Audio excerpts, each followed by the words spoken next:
Значи тоа што ќе обрнете поголемо внимание на стерилизацијата, го поздравувам. Не знам како ќе функционира тоа приватно јавно партнерство, баш би сакала да го следам, да видам како е. Но се поставува овде едно друго прашање. Бидејќи слушнавме на во оваа установа, во клиниката за гинекологија и акушерство имаше меѓусобни препукувања каде што финансовиот директор кажува дека предвремено починале бебиња заради тоа што со тие реагенси кои што биле нели за микробиолошка култура, наместо да се даваат резултатите во рок од 3 часа, се дале 70 во рок од 72 часа.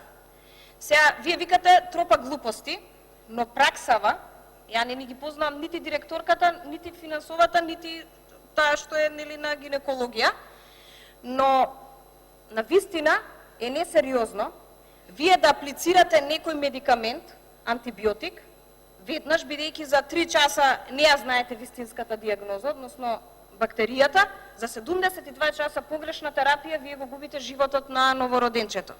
Затоа ќе ве замолам, пред да носите одлука во однос на ова, ви го кажувам конкретно за гинекологија и кога слушнав и за приватни клиники, дека се случува сега енормно зголемување на ширење на болнички бактерии. Да испитате конкретно колку во изминатиот период на гинекологија се има бебиња кои што добиле сепса од ваков тип на бактерии. И тогаш мора да има одговорност.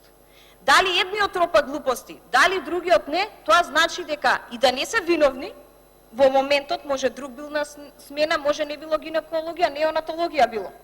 Но на лошиот начин на менаџирање, како што и вие самите кажавте, може да доведе до ваква ситуација. Инаку, навистина, ве охрабрувам да обрнете поголемо внимание во однос на стерилизацијата и мислам дека срамота во 21 век ние да зборуваме сега дека сега ќе стерилизираме инструменти во хирургија. Тоа требало да се направи уште пред 20 години.